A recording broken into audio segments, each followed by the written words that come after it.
Hi, Damien and Marcus from 100 Not Out here. MP, Yes, Damo.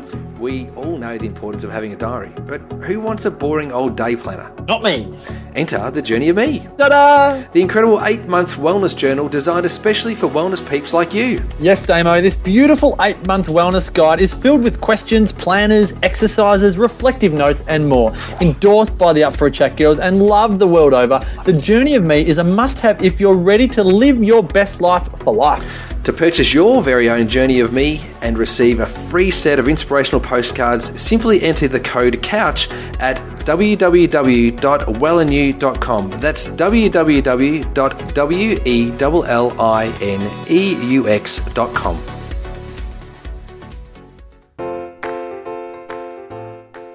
TheWellnessCouch.com, streaming wellness into your lives. This is Up for a Chat with Cindy O'Mara, Karen Smith, and Kim Morrison. Here we are, up for a chat about the hottest topics that are important to you, inspiring you to awaken the change within. I'm Karen Smith with the flu. I'm Kim Morrison. Laughing and I'm at me. Cindy O'Meara. Laughing at me. Honestly, it's quite hilarious. It's quite hilarious. And yes, everybody listening to the call, I can hear you all. I can hear you all laughing in your homes and in your cars and when you're on your walks and runs. I can hear you laughing at me. I can.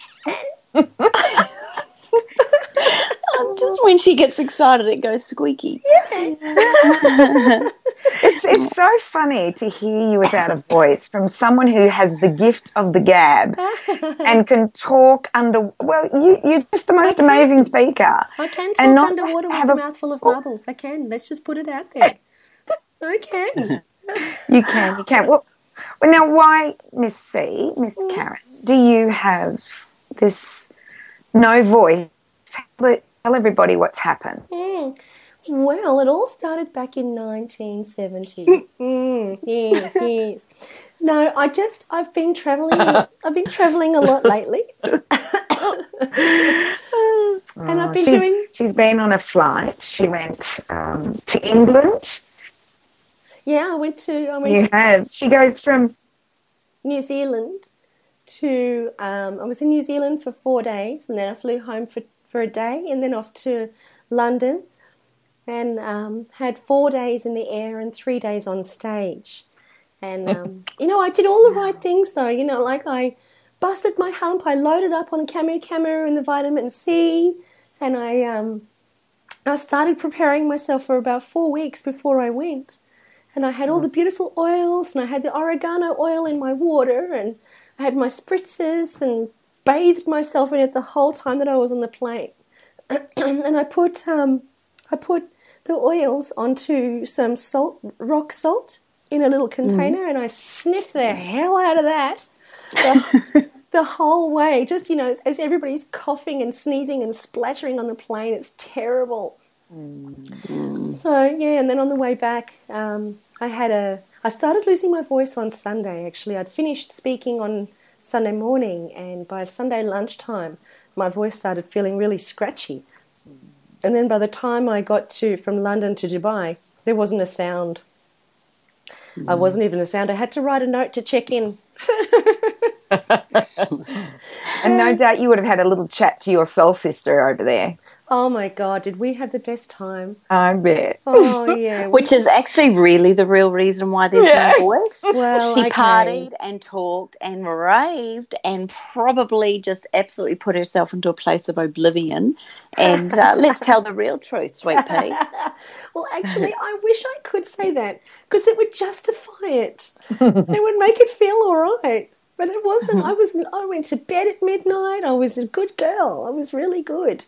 But I did yell and yahoo a little bit. Just a little bit. And I did sing my heart out. I've got this presentation that I did when I was there, and it's got a song at the beginning of the presentation that it goes really, really loud. And in my mind, I'm not on stage singing it. But I just got so overwhelmed with the experience that I found myself on stage singing the song as loud as I possibly could. And I think I really strained my voice there. I wish I'd seen that. Yeah. That would have been amazing. Absolutely amazing. Yeah. Hilarious. But Well, it's interesting. It's interesting for our listeners because we actually all haven't caught up for quite a number of weeks, and I think what's been interesting with us all travelling and getting around and being all over the place is, interestingly enough, at the beginning of last week, I had a really sore throat, Kaz, and actually, for anybody that's listening and they want to. One of my most recent blog posts, I wrote up the 10 top things to do to look after a sore throat. So you can go and have a little look at all of that if you like, which is all the things you've talked about, plus the manuka and honey and ginger and turmeric and all that. Magnesium, all those different things. So all the stuff you've mentioned is all written if somebody wants to go and look that up, all natural remedies, of course. But I found that probably for you and for everybody else, a lot of our listeners have been asking us questions lately about how we keep disciplined and how we stay focused and on target. And I'm not sure whether they were directing that from a business perspective or whether they were directing it from a personal perspective, but they just wanted our go-tos on what we do to stay focused and disciplined. So I guess, Kaz, the first question I'd have for you is, obviously for you would not have accounted for a sore throat, and my question to you would be, what's your thoughts around it mentally, emotionally and spiritually and physically as to why you got it? And secondly, what's the best way you know you're going to cure it? Well, the first thing I think of when I start to feel a little under the weather or not 100% in any way is I start to think about, because for me, I always think what starts in the mind manifests in the body. So the first thing I think is, so why am I doing this to myself? Because I was fine before the disorder, or I call it a disturbance. Before the disturbance arrived, I think to myself, I was here, I was fine before this disturbance arrived. So something happened to me first, and then the disturbance started using me as a host. That's the way I look at it. Because vibrationally, the body's vibrational frequency has to drop in order for sickness to attach itself. So for some reason, my vibrational frequency dropped, and then I was susceptible to, the flu and all of that sort of stuff from the planes, and everybody else is coughing and sneezing all over me. So, so I think to myself, what did I do? And I think obviously the flying. But in terms of what I was thinking, what I've been doing to myself, I think I've really pushed myself a lot over the last 3 or 4 years. And I've put myself through a lot of angst. And this is very much from a business perspective more than anything else. And I think that with that comes a lot of what I'm feeling, or what I have been feeling, is a lot of resistance in that, nobody likes to be in a position of feeling anxious, and they don't like angst, and they don't like stress, and they don't like pressure, particularly when it's prolonged over years. And I think I've done that, and now what I've found is I don't want to do that to myself anymore, but I haven't had a solution as to what else is possible, because I only know what I know. And I think it's been that realization that I've been in resistance to what I've created. And it was as soon as I got that recognition, and really all that it was me sitting down one afternoon just without the computer, and I was saying to myself while I was in London, I was saying to myself, so why am I doing this to myself? Why have I lost my voice? What's with my throat? What's with my voice? Because I always think whatever it is, it's related to the problem. So what am I too afraid to say to myself or say to others? Why have I lost my words? Why have I lost my ability to speak with power and volume and be heard? Wow, Karen. Yeah, so and that's what I came up with, and it's been really profound for me because I've been flirting with bringing a business partner into my business for about 6 months, and it was really the catalyst to say, well, actually, in point of fact, it's time. It really is time. I've done everything myself for a long, long time, and and I've been at capacity for more than 2 years, but I've been trying to push through, and of course I've had a couple of PAs. But still, it's not the level of support that I actually need. So when I made the decision, I had a couple of conversations, and I've got a couple of conversations out there at the moment with a few people. So we'll see how it goes. But I'm feeling very clear about my vision and what I want to create for myself and what I want to create for the world. And I think that, on one hand, we're all just these tiny little blips, all these tiny little ants running around on this massive world in this massive galaxy. And it's so temporary. We don't get to stay forever. We only get to stay here for such a short period of time. So really, how much does everything that we do really matter? And then, the answer that I get is twofold. It's like nothing really matters, but then everything really, really matters because nothing really matters, So it's like it's not going to be the end of the world if I keep doing what I've always done, the way that I've always done it. It won't be the end of the world. So it doesn't really matter. But then it really, really, really does matter, because then it's, it's kind of that whole beautiful dichotomy of life. There's the two sides to it. So I know that's probably quite a deep dive into the way that I think, but I'm very clear that I'm the cause of everything that occurs in my world, and if I want to get over it, or if I want to find the lesson that my body's trying to teach me, then I have to really pay attention to it and be willing to ask. And I think it's not until, for me personally, it's not until I get sick like this. I'm not sick. I'm not vomiting or anything. I've just got a really bad cough and the throat thing. But when I get something like this, it's like, yeah, okay. I had to get this in order to listen, because I haven't been listening for a while. I haven't been paying attention. I've been so distracted with Facebook. So, yeah. Yeah, so that's actually, it's really interesting what you say, Karen, because it does feel like that. When you are doing it, it seems like everything's important and everything revolves around the little world that we're in. Yeah. But then when you take a step back and you look at the evolution of the planet, of the universe, of the world, we're but a split second in a 12-month period. If we would take it onto a 12-month, we're the last split second on the last of midnight, So yeah. You're right. It's a weird dichotomy, isn't it? That on the one hand, everything's important, but on the other hand, nothing. It's just, we're a blink in time. Do you know, Cindy, what actually gave me that realization? I started swimming and I was thinking of you, and I thought, you would feel like this all the time out in the ocean. I mean, I'm just swimming in a pool, but what I thought was, the pool is the pool, the ocean is the ocean. It doesn't care who's in there. And the people who are in there swimming doesn't change the pool. It doesn't change the ocean. The ocean stays the way that it is. So we can get in there and be floundering around, unfocused with no clue, but it doesn't matter. The ocean doesn't change just because we're floundering around. And we can get in there and have a laser light focus and swim like a dolphin. And it doesn't matter. The pool just stays the pool. And the ocean just stays the ocean. It's kind of like life. I'm using the pool and the ocean as a representation of life. And then there's all of us humans in here thinking that we've got to be a certain way in order to change the ocean. But the ocean's never going to change, because the ocean is life. Life is life. And it's kind of like the cup that holds all of us, and how we play in that is just going to be the way that we experience this world. It's not going to be, it doesn't have to be, you can't change the ocean. The ocean is the ocean. Life is life, and it's occurring around us all the time. And it holds us up, and it allows us to go with flow, unless we resist it. But all that the ocean wants and all that the pool wants is for us to always be in flow.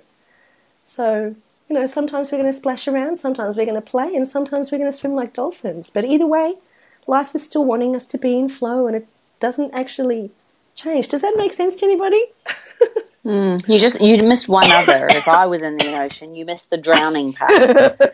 Well, right you are. Or the being eaten by a predator, seriously. There was one part you missed. Well, but even still, that's in flow. Well, that's why I don't swim in the ocean, actually. I saw Cindy the other day, and she'd been swimming, and she said, "Oh, thank goodness I didn't get stung by a blue bottle." And I said, "Oh, for goodness sake," I was flirting with, once I got my strength with swimming, I was flirting with trying to swim in the ocean. That just wrecked it. I said to Cindy, I said, "Okay, so you need to tell me how to get over the chlorine in the pool, because I can smell it in my fingernails." Oh, yeah, that's why I stopped the pool, Karen. It's horrid. I swam in the pool. When my babies were babies, I would put them in the creche at the pool, and I'd swim for an hour with a group of girls. And, after about, a couple of years, I started to think, I smell of chlorine all the time. And that's when I started swimming in the ocean, but I couldn't because I had 3 little kids. So it was like, it was hit and miss. So it wasn't until I grew up that I went, okay, now it's my turn. I can go swim in that ocean. Yeah. Yeah, but see, you're so brave. Like, you're Bear Grylls. Bear Grylls. You'll wade through a mud pool and not care about all the squishy things under your feet. Oh, and all the worms. So, Cindy, what do you do when you start getting a little bit of a health expression or a disturbance? As far as what would you do if the throat is the throat the first place that goes for you? Yeah, it does actually. I get a little bit of a sore throat. I used to lose my voice, but I haven't lost my voice for a long time, and I don't know why. But actually, I can take it back to probably 4 or 5 years ago was the last time that I really lost my voice. And that was when I did the 4-phase fat elimination protocol, gave up foods that didn't suit me, and I haven't had that vulnerability. I haven't, unless I am really pushing it, and that would be something like what you've done, Karen, where you've gone to New Zealand, you come home, you're home a day, you're off to the next place. I remember... I can't remember the exact sequence of events, but I was on the go for months, and I got home and I was that bone tiredness. And I said to Howard, I said, you know what? I am not coming into work today. I need to just be in the home, be in the kitchen and just pamper. And I had made myself a broth the night before, and all I did all day was eat broth. The next day I was back and ready to go. So for me, sometimes it's about saying, I just need time. Mine is in the kitchen. That's where I nurture myself is I get in that kitchen. Like at the moment, I'm with Casey in New Zealand, and all I am is in that kitchen cooking for her. She's got exams, she's having a health expression, and I'm just trying to get her through this. So I'm in the kitchen all the time. And I noticed last night I was feeling a little bit run down and a little bit of a sore throat, because I'm not only just in the kitchen. When I'm not in the kitchen, I'm rewriting Changing Habits, Changing Lives. So that's Penguin has finally said yes, and we'll have it ready for you by the end of, or by the time the documentary is ready to get out. So it's all of a sudden it's like, oh no, I better get going on this. I've been talking about it all year. So I'm doing both. Anyway, I was feeling a little bit, vulnerable. And so this morning I got up, got a glass of water, put 2 drops of oregano into it, had broths. I had already made some beef cheek broth.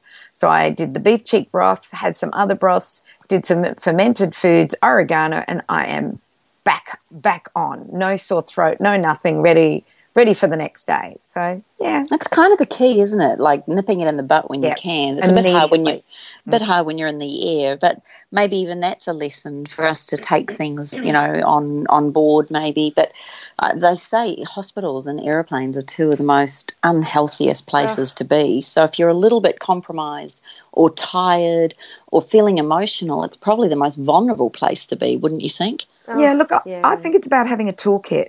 And I think you need to have it with you all the time. So one of the things that Changing Habits released today was the quick hunger fix.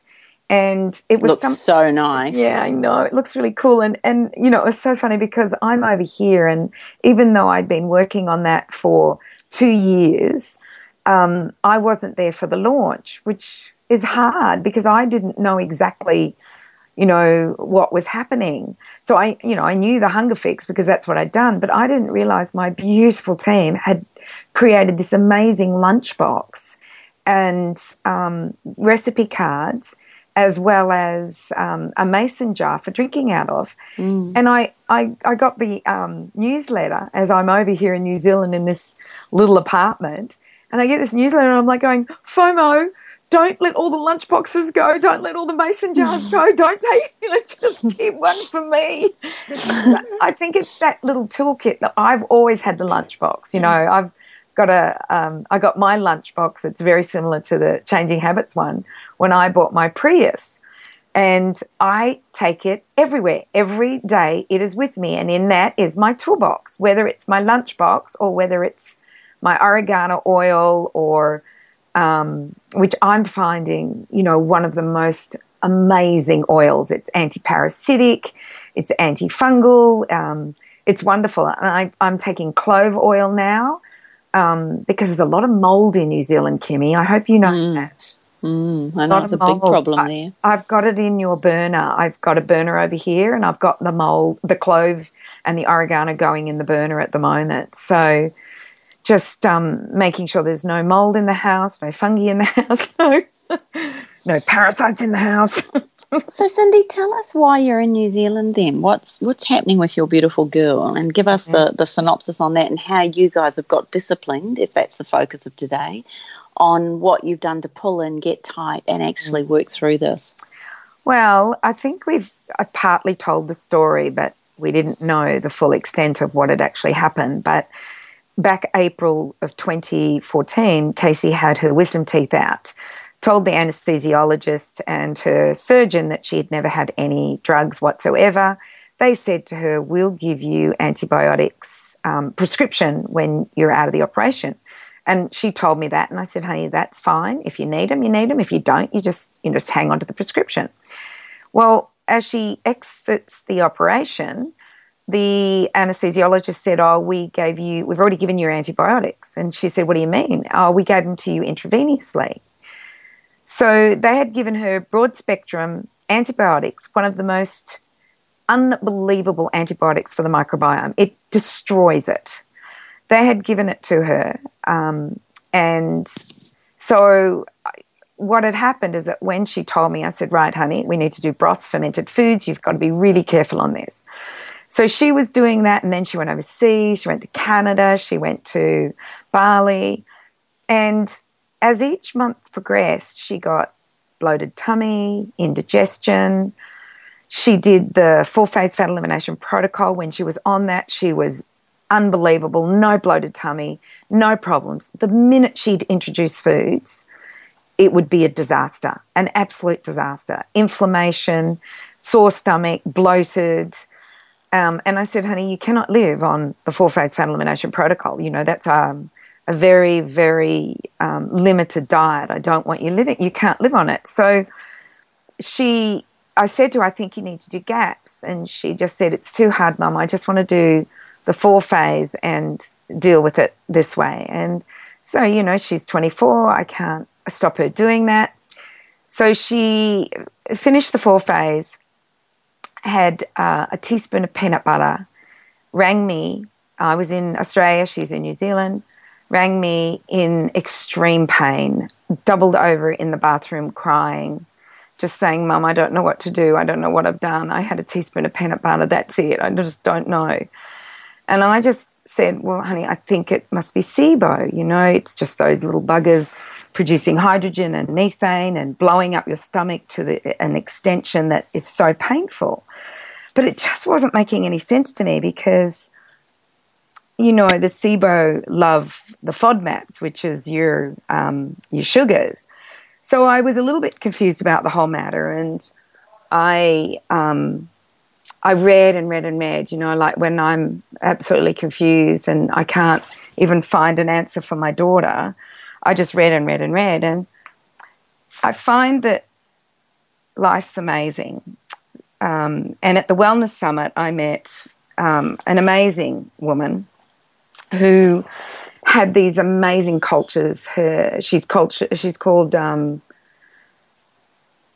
Cultured Wellness. And that's her company. And her name is Kirsty. And I knew she had been through hell with her gut and had done the GAPS program and had really found some wonderful cultures to help through the GAPS program. So I called her because I was confused about what do I do with Casey? Where do I go? It's really hard as a mother to help when you're so emotional. So I needed to find somebody that could help through this. So with my nutritionists and talking to them, and then knowing that Kirsty had done the GAPS protocol and had gotten through it and helped her children through it, I decided to ask for Kirsty's help. And Casey had a Skype consultation with her and put her on a version of the GAPS. And 3 days of absolute hell with her it was. I was with her that whole time. And we, you know, like I tell you what was happening. So she was anxious, irritable, bloated tummy, couldn't take any food in, completely sensitive to everything. She would fall asleep on eating. So as she ate, you could see this veil over her eyes. She was turning a very pale colour, no rosy cheeks, grey under her eyes, yellow eyes, or just a yellow tinge to her eyes. And I was just looking at her knowing something was wrong. And in that 3 days, it was just horrible in that first 3 days when we're first on the GAPS program, or Kirsty's version of the GAPS program. And then Kirsty said there were 3 weeks of it won't be nice. So after 7 days, and Casey has allowed me to tell this story. So after 7 days, Casey rang me, and she would have ups and downs and tiredness and closing down and falling asleep in class and not coping and brain fag and confusion. And, oh, gosh, it was terrible. And I was in Australia, and she's in New Zealand. And on the 7th day, she rang me and she said, "Mum, I'm passing parasites." And I said, "Really?" And she said, "Yeah." And so this is a good thing, because all of a sudden we're realizing that it's parasites are the problem. So we'd done a stool test and everything, and the stool test has come back, and yes, she's got 3 parasites in there that she could have picked up from overseas. But what had happened is she was in a vulnerable situation with the decimation of her microbiome by those broad-spectrum antibiotics. She goes overseas and obviously picks up parasites and is so vulnerable that these parasites have just taken over. And in 21 days, she has eliminated, I can't tell you, untold parasites. What, you see them? Yes. And is she taking anything specifically to eliminate them, or is it just through the GAPS diet? It's the GAPS diet. That's amazing. It's the changing of the environment. It's the changing of the environment. So she takes, every morning she wakes up and has water with apple cider vinegar. Yeah. She is only allowed to have basically broths, meats, cruciferous vegetables, pate, and she's allowed bulletproof coffee, which she just loves. So bulletproof coffee is coconut oil and butter. And so it's a very non-vegan diet, Karen. Non-vegan all the way. Do you know, I'm actually just, you know what I've just done? I have literally just typed into Google, GAPS diet for vegans. Oh, okay. That's so funny. Yeah. But it's a very, very non-vegan diet. I can hear that. And in 7 days, she has changed the environment. So in that time, she has taken nothing else. But then we have a Skype call with Kirsty every week. And Kirsty gives her something else to do. And every time Kirsty gives her something else to do, it obviously stretches her body. And she closes down, but more parasites go. So it was the beginning of... So she had to do coffee enemas, probiotic enemas, oregano oil through, first of all, the skin. She's had to do enzyme therapy. And this has all been a progression. It's not been you do everything at once. So we changed the environment, and then we made it harder for them to live in. And I can tell you guys that some of them are a foot long. Oh, my God. Yeah, she's completely... And this is what's been causing her problems. But there's one thing I've always said about Casey is that she's always been my guide. She's taught me so much in her 24 years. And I have never, ever considered that a Western, clean living, healthy female could possibly be infested with parasites. And it has opened up a whole new world for me. And what's amazing is that all of her friends have now started to learn what she's doing. She's now able to discuss it, talk about it. And she had some friends around, and I kind of was listening in on the conversation. And they were all saying, I have a bloated tummy. I'm always sick. I've always got indigestion. I've got this. And so I started to research parasites. And do you know that when they look at cadavers, 98% in the US have parasites of some sort. And I'm going, my gosh, could many of the people that can't figure out what's happening in their life, could it be that they have some sort of parasite? So humans have lived with parasites we've always done it. It's when they they overrun the body that the body starts to have symptoms. So what happened is that with the broad spectrum antibiotics and everything happening, is that she obviously got overrun by them. But I'm happy to tell you that after 4 weeks, we are having more highs than lows. We're having more good days than bad days. The shutting down after eating has stopped.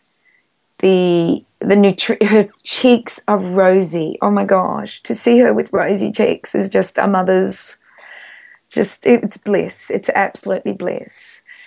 And it's, it's so funny. Kim, I ran into a friend of ours here in New Zealand. For 20 years, she has had these issues.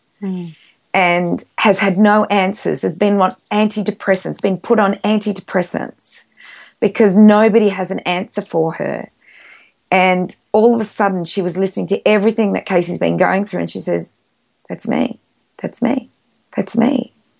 And so she feels like for the first time in her life that she may have an answer, to this. And what's interesting, here in New Zealand, there's an amazing professor.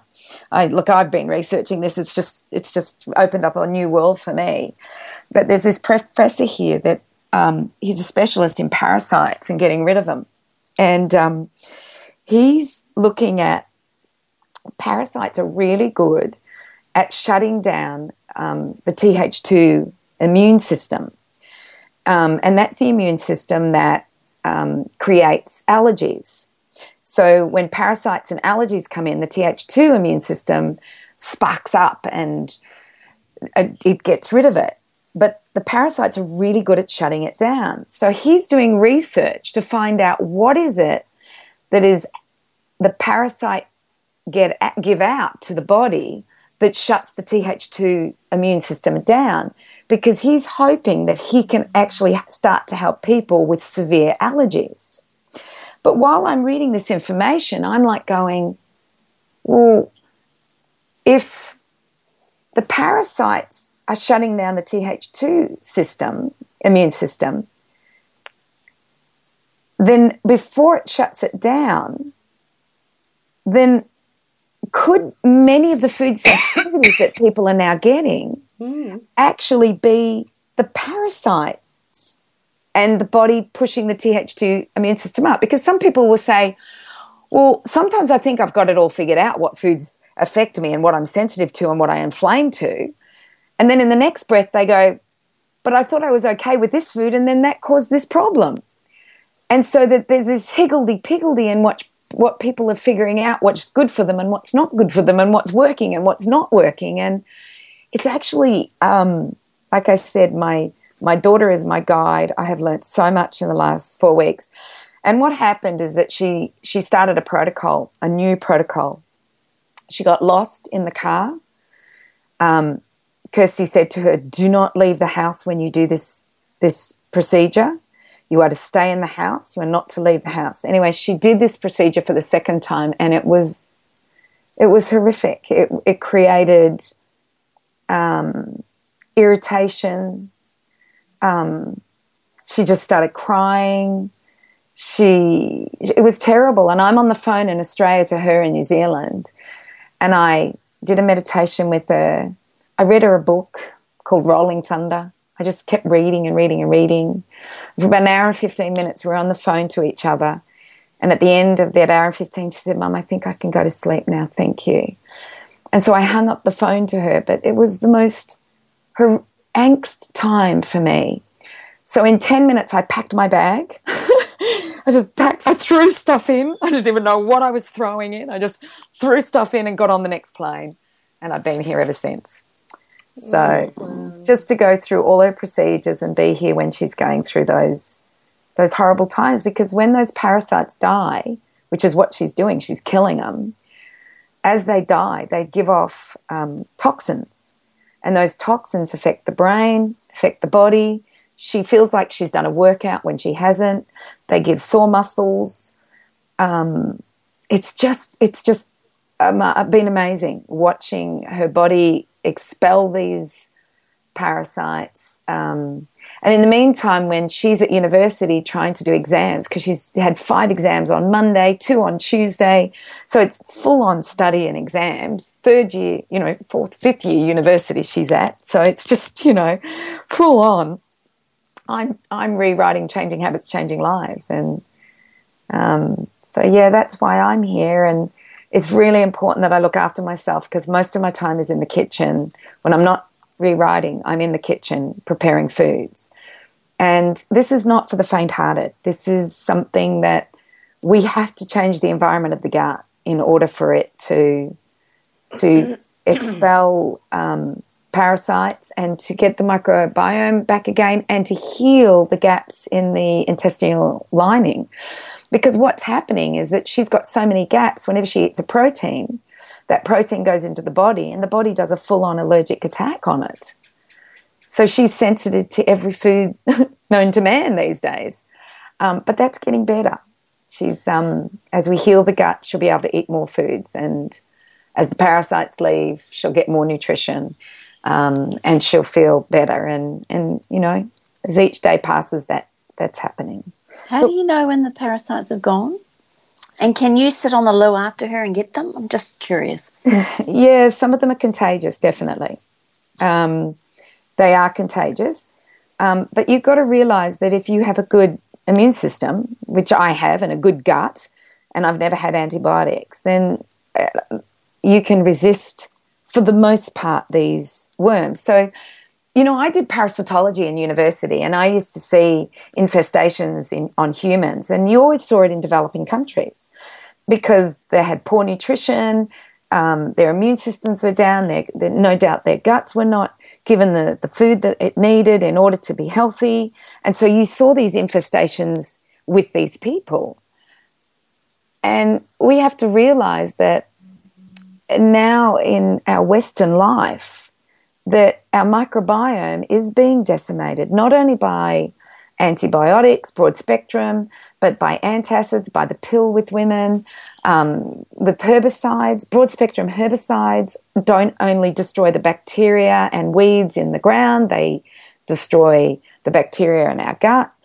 I was in Cornwall Park walking. Cornwall Park's my sanctuary here. Every morning I get up and I go walking in Cornwall Park in Auckland.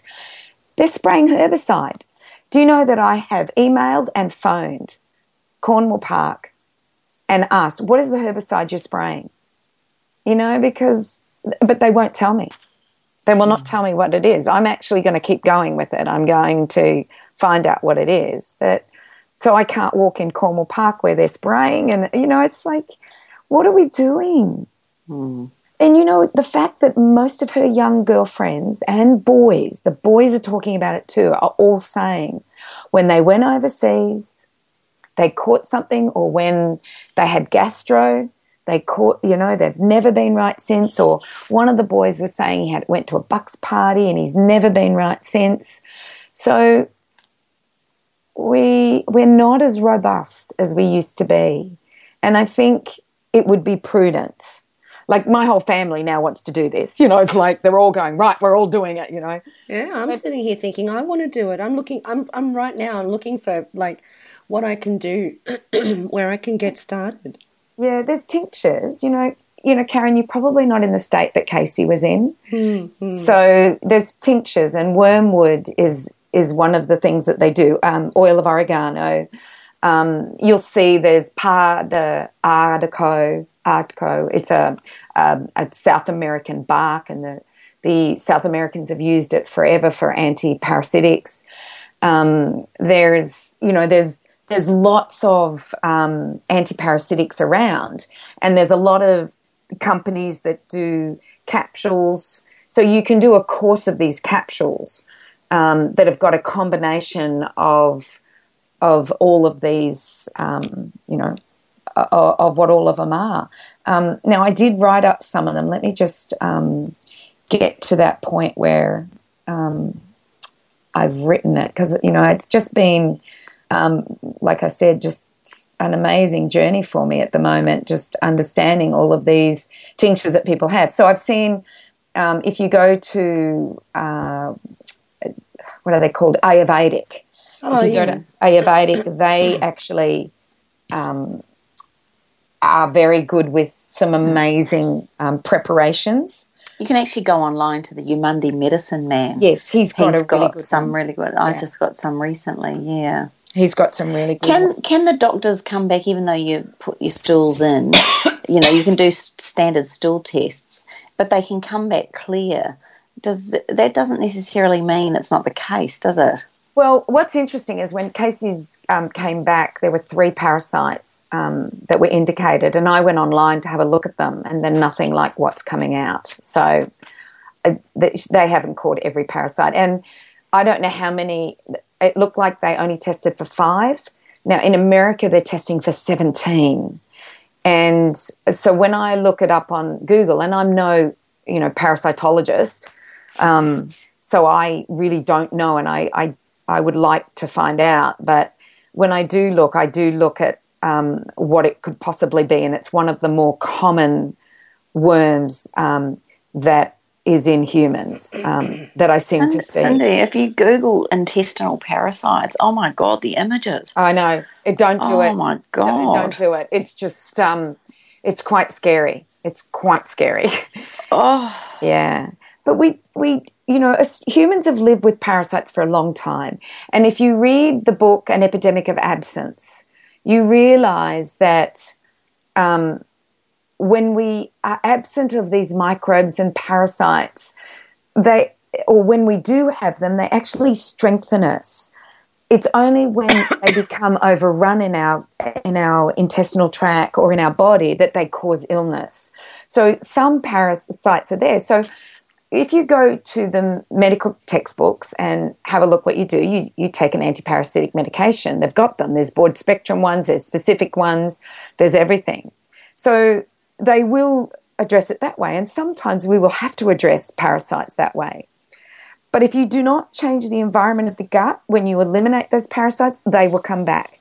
And what's interesting is I was doing a talk and a lady came up to me and she said, my son has had, and I mentioned nothing about parasites, but she said, my son for the last 12 months has had a parasite, and we give him the antiparasitic medicine, and 6 to 8 weeks later it comes back. And we know because the symptoms all come back.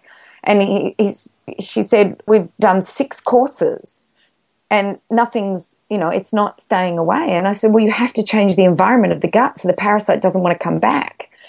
And that, because you've got eggs, you've got life cycles, you've got everything happening in there. You've got adults that produce the eggs and that, so you've got to create the environment in the gut. And the only way you're going to do that is to change the food that you're consuming. And there are many different ways of doing that. And that could be through, the things that I was talking about, the Parasites, which is I don't even know if I'm saying that right, Parasites. It's Paudarco. So there's that. It's a T. It's pronounced Parasites. Parasites, thank you. So that's a T. And I was just trying to find I don't have maybe this is the one where I talk about, because I've been writing about, I've written 18 pages. Every day I talk about in the pages to myself. I write how Casey's feeling, what's happening, how far she's progressed, where we are in it. So it's a garlic, barberry, black walnut hulls, clove, oregano oil and wormwood are the things that seem to be what everybody's talking about. And when you look at all the tinctures and the herbs and what everyone's putting together, that's what they seem to put together. And there's one that I was looking at which was really interesting, and it was where he believes that black walnut hulls, wormwood and common clove should be taken because one is for the adult, one is for to change the environment in the stomach, and the other one is for the eggs. And he has a whole protocol around doing it. So it's just, there's so much information. I love how my daughter teaches me. You know, I said to her, "Thank you, darling. I wish you didn't go through this, but thank you because you've taught me so much." And you know, I did parasitology, but I didn't think I'd have to deal with it the way it is here now. And the fact that there are so many people that are now, and young people that are talking about, like Casey was just talking to one of her best friends in Perth, and she's having the same issues as Casey. So she's gone for the stool test. So that you can do the fecal test, and you can at least get an idea of what's happening. I've got a friend at the moment whose daughter she's had gut issues ever since she was little, and yes, was given antibiotics, and she's always been the one that's always had a sore tummy, you know, like as a young girl has always had something wrong with her tummy or not always felt great, always said that she's had a sore tummy. And then recently her skin has really flared up, and now she's got a really sore tummy, and she's emailed me saying, "What can I do?" And I'm just thinking, what do people do? Well, I mean, I don't know where to send her. She's been to Asia a couple of times. She's been on the pill. She's had antibiotics. She's used chemicals in her skincare. She's always eaten fairly well, but has also had things like rice and pasta and bread and things like that. But she's probably the one that's the most careful in the whole family because it hurts her. What do you do? Well, you know, depending on who do you see? I mean, we all don't have a mother like Cindy who's going to come and live with us for 4 weeks and help us eradicate this and cook everything. What does the mother do that's full on busy? She's got 4 other kids, or you know, husbands, or life, or business, or I mean, who's the first port of call? What's the first thing you do? Well, you know what? This is hard. I agree. This is not easy. And Casey did do this for the first 2 weeks. She did it all by herself. And I only came over because it was like, I can do this. I've got 2 weeks where I've got no talks, nothing happening, so I was able to do it. But the mother that's coaching her, and who is a very, you know, I've always said that mothers change the world. Here is an intelligent mother who is desperate for her children to be well and herself to be well, because she had a child that had been diagnosed autistic, non-verbal autistic, another child that after vaccination had died, I think 13 or 14 times. And it was just fortunate that her husband was a nurse and they kept resuscitating. And as Kirsty says, she doesn't want to vilify the vaccine, but obviously she had passed on to her children a poor microbiome. And as a result of a poor microbiome, then, you know, you put more toxins into the bodies can't cope. And we also talk about genetics, and there's, you know, the MTHFR gene, which is being shown to be where it creates real problems and decreases levels of zinc and B6. And if a child does have this gene, then the likelihood of them being able to expel toxins gets harder and harder, and so their body can't deal with it, and it becomes a nightmare. So she just started to research. And as a mother with 2 young children, she had to do this. And sometimes you've got to button down the hatches and do it. Look at Joe Winton, Quirky Joe. She, Quirky Cooking. 4 kids. She did the GAPS protocol. The husband left. He left for 3 weeks while she started it. But that's what, sometimes you have, and a lot of people do GAPS just by reading the book. My 2 nutritionists, Sheridan and Jordan are both GAPS certified. So it's about finding somebody who can help you through this, or you read the book and you do it yourself.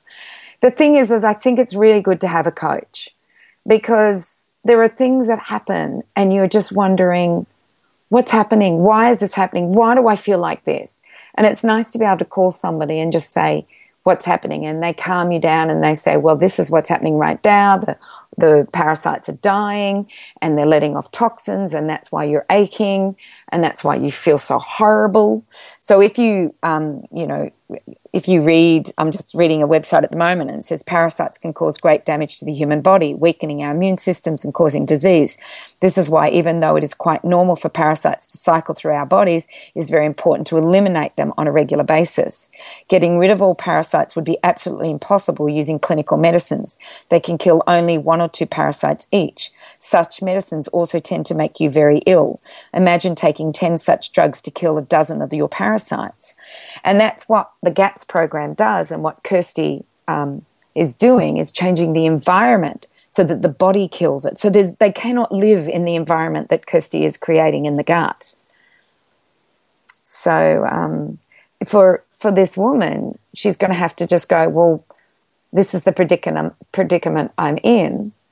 I need to learn and I need to make the effort. And I keep thinking, this health retreat that I've imagined all my life, and this 60 acres that I purchased, perhaps it'll be a place even not a hospital, but a place where people can come and spend that 3 or 4 weeks beginning this protocol and being able to do this as a family. Maybe there's a family home there and they come in as a family for 4 weeks and live there and have somebody monitoring them and saying it's okay. And one of the things that Kirsty has said is you push through it. So when Casey started the oregano oil, she was told to put 1 drop on her wrist. And she puts it on her wrist. Within 10 minutes, both her hands flare up. She only put it on 1 wrist. Her whole arm flares up red. She just reacts to the oregano oil. And so I said, honey, just maybe, put it with a carrier oil. I'm thinking of you, Kim. And I say, put it with a carrier oil. Put some other oils on. Just don't put it directly on the skin. And so the next day I emailed Kirsty and I said, look, this is what happened. And she said, push through it. Do it again tomorrow and see what happens. So Casey puts it on the next day and she can handle it. There's no reaction. So Kirsty says, now put 2 drops on your wrists. Now, Casey's now at the point where she puts 3 drops in her mouth. So 1 in the morning, 1 but with water, by the way. So don't anybody do this until they see someone or contact our office, or please don't do this unsupervised unless you've read the information, you know what this is about. Be very careful of this. So with coaching, she's now doing 3 drops in water, 1 drop in water 3 times a day, and coping and doing well. So it's so it's very, very important that people do not do this unless they have had actually got some advice, and you need advice on this. And but as Kirsty said, you push through it.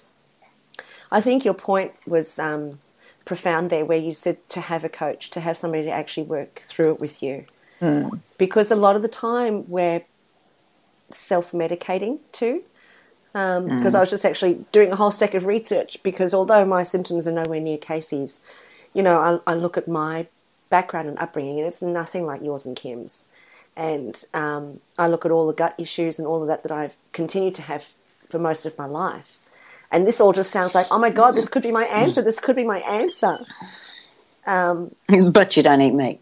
But I don't eat, no, I don't eat meat. So, so now I'm thinking to myself, well, I could dive headlong into this and just do it myself, buy the stuff online. Yep. So I almost got to the point of buying it, some stuff just then.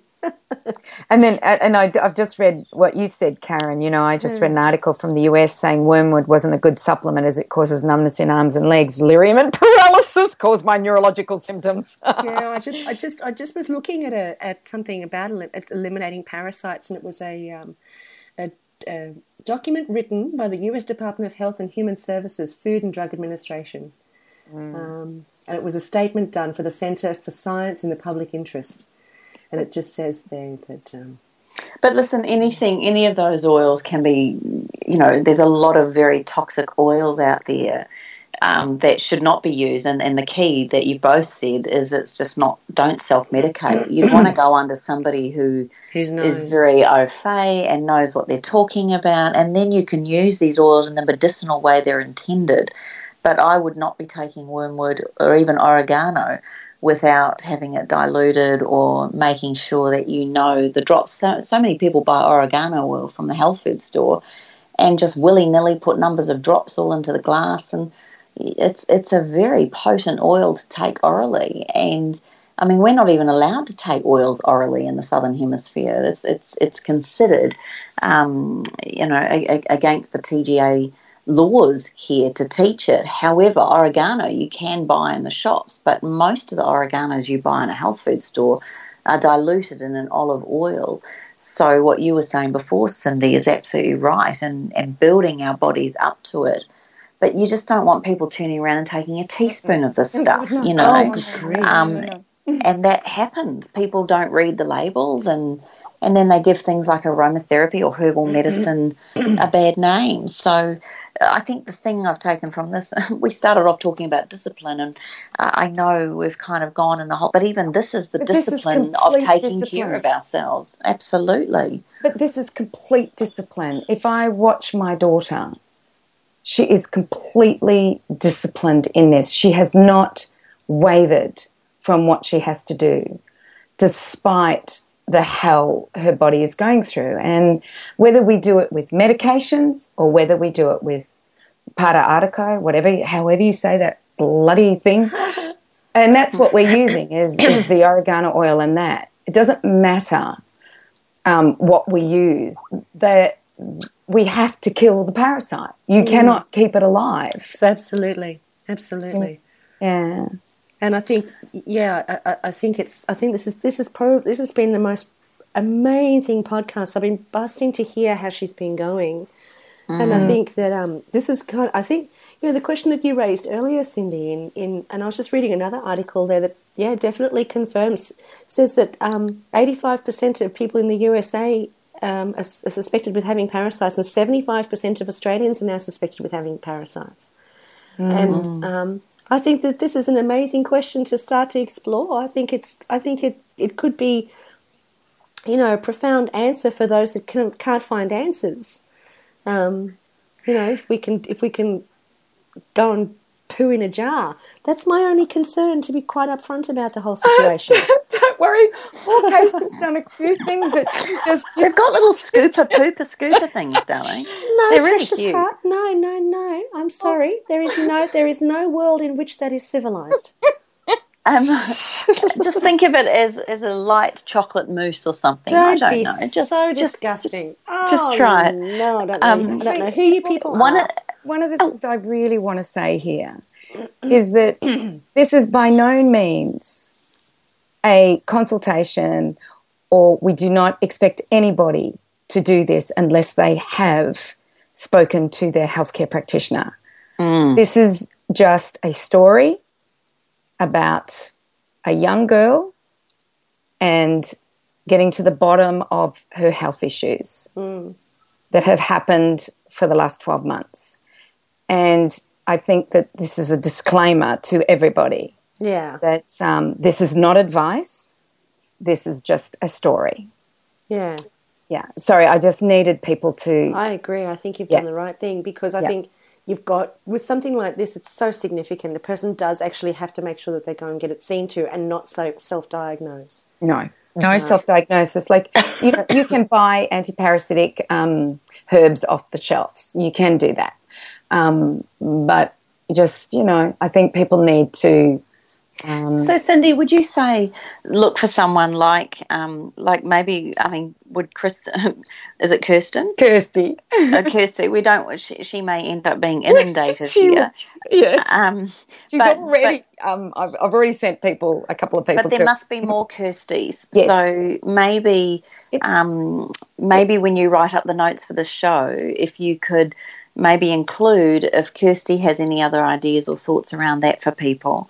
Would you recommend also maybe looking at an Ayurvedic practitioner, medical practitioner, maybe a medical home aromatherapist? Like, I'm just asking, the sorts of people that could start your quest, and really, and then of course looking at Dr. Natasha Campbell McBride's book, the Gut and Psychology Syndrome book, all around the gaps. Follow Quirky Jo. Jo's so active in her Quirky Cooking page that she may indeed have some thoughts and ideas around where to go. She's got a podcast that talks all about gaps, and on the wellness couch, that she talks about her journey. And I'd, maybe rather than panicking or going, do you think that these would be fairly good starting points, maybe rather than a traditional doctor, or a doctor that's got open minds and views around this? Well, I would definitely go to an integrative doctor. I read Amy Myers on Parasites. So Amy Myers is a medical doctor in the US. So there's lots of integrative medical doctors around. So if you have an integrative medical doctor around you, I would definitely go to them, talk to them about parasites and cleansers. Definitely GAPS practitioners. So remembering that Sheridan and Jordan are both qualified GAPS practitioners. That might be what we need to do. There's Carlos Sanchez. He's a GAPS friend practitioner. He's in Noosa. So there are a lot of people that you can see. If you go to your general practitioner, they would probably. I don't know if they're looking at this at the moment. I have no idea. I was reading an article, Cindy. They said that the general practitioner, your GP doesn't necessarily know how to identify it. Yeah. So. And they're not trained. We can't knock them for that. Like, they're not. They probably have no idea what's going on in the world out there. So, I think someone like Dr. Carlos Sanchez, who's also GAPS trained, at least these people, and ask if they're GAPS trained, ask if they're GAPS qualified or certified, and at least that way they've been having discussions around gut health and things like that. And remembering that it is a protocol. It's not just the diet. There are other things to be done. So some of the things Casey has to do is some yoga moves. It's fascinating. It's which is the Ayurvedic principle. Yeah. And we did a cooking class last week with a beautiful chef who is Ayurvedic trained, and everything we ate, my recipe this week in my newsletter is a black sesame cake. I saw that. Oh my gosh. I want some. It is unbelievable. But she talked all about the warming and grounding qualities of sesames. When the times I've been to India, Jacob got really sick when we were over there, and was very ill, and we were going to someone's house. We were invited, and I'm not kidding, what happened, it was so beautiful to watch culture and tradition at its best. And when we arrived, one of the older mothers, Indian mother, looked at me and looked at Jacob and went, oh, and didn't speak very good English, and went, not good. And Jacob was looking pale and yellow and grey and all of those things. And she took him by the hand. She did the typical hand on the head, placed her hands on his chest, felt his feet, his hands. It was almost like she was doing some sort of polarity balancing thing. Then they went and made it, the mothers and the women all talked, then they made up a tincture, then they put it on his forehead, then they rubbed his chest with a poultice, they held his stomach, and I just watched these women, which is really what, maybe we would have done in time, like what you're doing with Casey in a way. You're battening down the hatches, you're regrouping, you're placing and you cannot underestimate the loving, touching, healing energy of a mother's concern and love, and even, even our love enough sometimes is enough to vibrationally. When Karen, when you were talking about, altering the vibrational energy, I bet you if your mum had been on the plane with you and she had hugged you or held you, like, there's nothing like a mum. I mean, I fall apart when my mother hugs me, it's like, but fall apart in the sense of surrendering and knowing that someone else is carrying the load. There's so many arms to good health, and I think the discipline of good health, which is what I feel like we could go on with this podcast, but it's just so powerful what you've said, both of you, around making sure you do things that really do support you to bring the body back into harmony when it's getting these whispers or screams. And you know what, Kim, is that I said to Casey 4 weeks ago when this started, I said, honey, why did you not tell me how bad this was? And she said, Mummy, I thought it was in my head. She thought I was imagining it. I thought it's, because it was different all the time. So, or the other thing, Cindy, is we become so used to it that we actually start thinking this is the new normal. Yeah. We don't actually realise what it's like. Like, very overweight, unhealthy people actually don't know what it feels like to be healthy. So that's why a lot of them struggle so hard. Or for someone that has, like my husband, he's been told for years he's had parasites, and he belches after every meal and he gets uncomfortable and then he's really tired, and he's tried different protocols over the years and been very disciplined around it. And I think what you're saying here is that just because you kill one parasite doesn't mean to say you're going to get rid of them all, or at different stages. It's a very big commitment, isn't it? It's huge. It's been a very big commitment on her part, and I'm so proud of her. I'm just so proud that she's not folded and just keeps sticking to it. But it's amazing how much it affects the brain as well. Irritability, anxiety, hopelessness. Sometimes it's unbelievable how much it affects the brain, these parasites. And as we've been talking about each of the parasites, each one of them has the ability to do different things, either causing the irritability or the frustration or the aches and pains. It's fascinating. It's just I've just been listening to a podcast all about the discipline of having less, and it's such an awesome podcast. And he's just brilliant. This guy has been speaking over in all sorts of places around the world, and I will talk about this on another podcast, but he is absolutely the disciplined pursuit of having less. It's amazing, all about the way we're so overwhelmed with so much now and it's almost like the gut is overwhelmed, the brain's overwhelmed, we've got information overwhelmed, we've got stress overwhelmed, we've got so many things overwhelming us on all levels. No wonder these parasites must be having a ball with humans at the moment. It's like perfect environments for them. They're having major parties. I think so. I think they're having major parties is right. Okay, so to sum up for people so that we can give them a little sum up here around discipline, what's your 3, 4, 5 top tips around if someone's having a health expression right now, be it a sore throat, what we started with, or a major crisis with what's been happening with beautiful Casey. Karen, what would be your top 1, 2, 5 go-tos? Well, again, I like to take it from a mental approach. So I'd be thinking to yourself, well, if I'm feeling sick or if things are not going well for me, how am I participating in this experience? Because we are all participating in everything all the time. So how am I contributing to it mentally, emotionally, and physically? So that would definitely be my number one tip. And then see what's there physically, see what's there mentally, and see what's there emotionally, and then get to work on all of them. Take a multi-pronged attack, because when we do that, we get to see the gift in the experience rather than being in resistance to the experience. So we get to actually see, well, what was there for me in terms of what I could learn? And you might think that you're just making it up because it's just coming from your own mind. But, even though it feels like it comes from nowhere, it's always coming from somewhere. So use everything to your advantage. Use everything that you're experiencing to your advantage. and go in ferocious pursuit of the best version of yourself. So, yeah, that's my top tip. Love it. What about you, Cindy? I think have a toolkit. Karen, you reminded me of my father. You know, my dad always says that. So, tick for you. Oh, how beautiful. Tick for you. But for me, I think it's about having a toolkit. And I guess my toolkit is my foods, my Camu, your essential oils, Kimmy, I must admit. Believing that whatever is happening to me is for a higher purpose.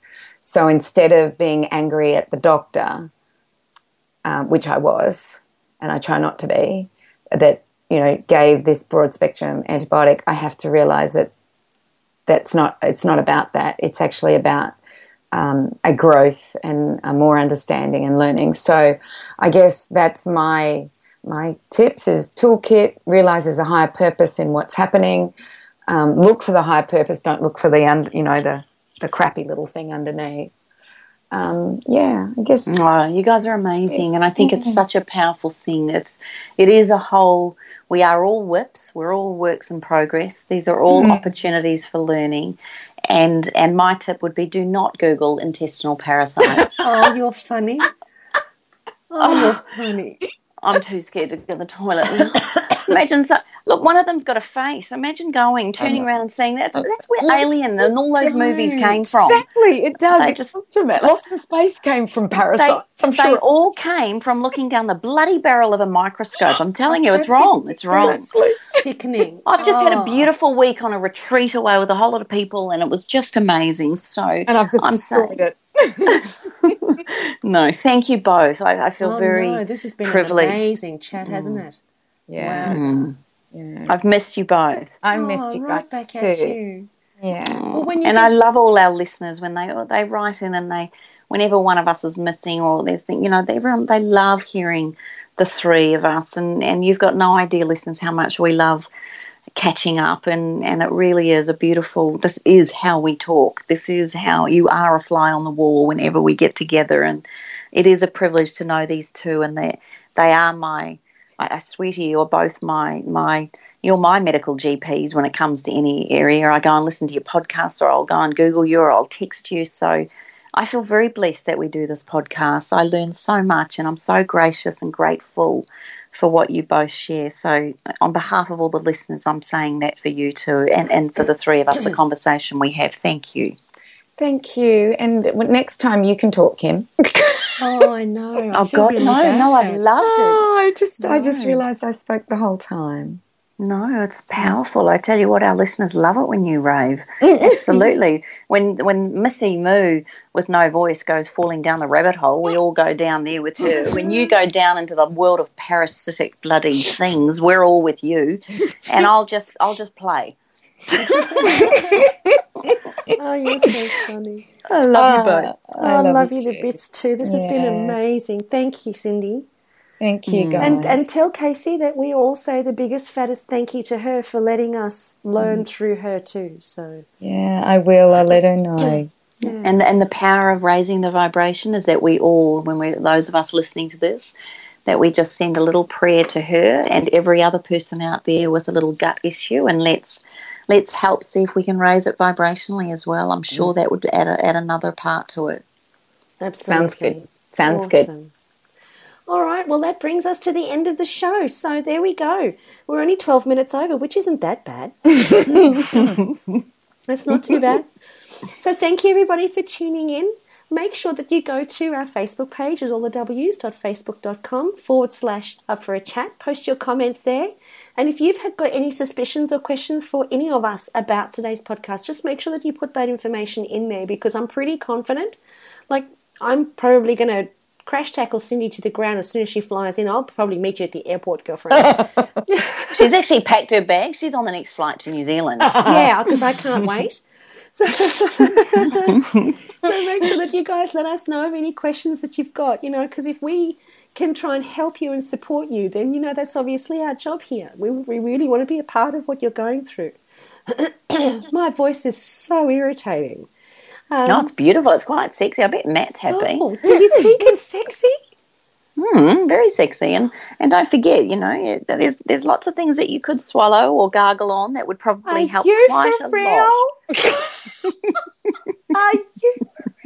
You didn't just say that. Oregano oil, that would be. That's what I was talking about. Exactly. And magnesium health spray, a little bit of that doesn't go away. And a little bit of lubrication with broth, absolutely. I don't know where your mind went, Karen, honestly. Honestly, finish the podcast. You know exactly where my mind went. Skanky $2. I'm sitting here, Kimmy, and I've got 2 fingers up. You're hilarious. Bye-bye now. All right. So make sure that you also go to allthews.thewellnesscouch.com/up for a chat, and you can post your comments there. So thanks for hanging in there with us. We've absolutely loved today's podcast and hanging out with you. Join us here next week, same time, same station, on Up for a Chat, and become part of the ripple effect that's changing the world. We'll see you on the ride, and I shall have my voice back by then. Love to you. This has been a production of TheWellnessCouch.com. Check us out on Facebook and join in the conversation on Facebook.com/TheWellnessCouch. Subscribe to each show on iTunes and check us out on Twitter. The Wellness Couch, streaming wellness into your lives. Whilst the Wellness Couch presenter endeavor to provide accurate and helpful information to their listeners, these podcasts cannot take into account individual circumstances and are not intended to be a substitute for health and medical advice from a qualified health professional. You should always seek the advice of a qualified health professional before acting on any of the information provided by any of the Wellness Couch podcasts.